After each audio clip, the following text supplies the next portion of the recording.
이혼한 날로부터 2년이 지나면 아무리 큰 재산이 있는 걸 확인했다 하더라도 재산분할 청구를 법적으로는 할 수가 없어요.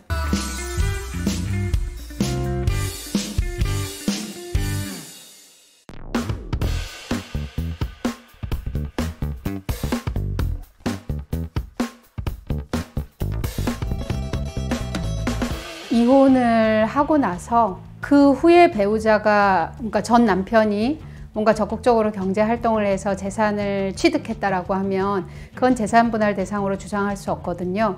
그런데 이혼한 후에 봤더니 남편이 이혼하기 전에 이미 가지고 있던 재산인데 내가 그걸 몰랐다, 또는 남편이 나한테 거짓말을 해서 나는 없는 것으로 생각했는데 사실은 숨겨둔 재산이 있었다, 이런 사실을 알게 됐을 때에는 다시 재산분할 청구를 할 수는 있어요. 그런데 무한대로 언제나 그것을 청구할 수 있는 건 아니고 이혼한 날로부터 2년 이내에 소송을 제기해야 되거든요. 이혼한 날로부터 2년이 지나면 아무리 큰 재산이 있는 걸 확인했다 하더라도 재산분할 청구를 법적으로는 할 수가 없어요. 혼인관계는 법률혼과 사실혼이 있거든요.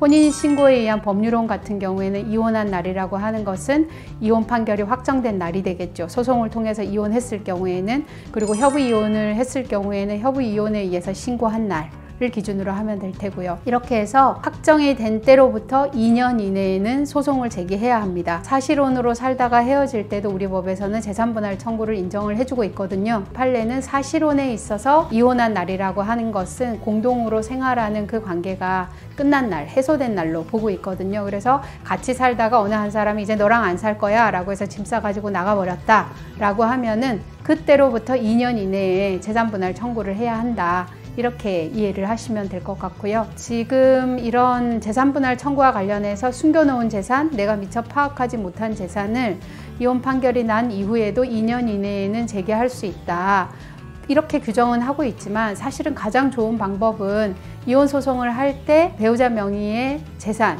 동산이 됐든 부동산이 됐든 그런 재산이 뭐가 있는지를 명확히 확인하고 소송을 통해서 일괄 해결하는 게 가장 현명한 방법이거든요. 그렇기 때문에 이혼 소송을 결심하고 진행을 하고 할 때에는 혼자 직접 수행하는 것보다는 변호사의 도움을 받아서 최대한 남편의 재산관계에 대한 것, 배우자의 재산관계에 대한 것을 확인을 하고 기여도에 따라서 분할을 하고, 그렇게 해서 이혼이 되고 나면은 이제 두 분의 혼인관계에서 발생한 것들은 완전히 종결을 시키고 더 이상 갈등을 만들지 않은 상태에서 미성년 자녀가 있는 경우에 엄마 아빠로서는 헤어지는 게 아니잖아요. 부부가 헤어지는 것이지. 그래서 부모로서는 더 적극적으로 협력할 수 있는 그런 관계가 유지가 되면 좋을 것 같습니다.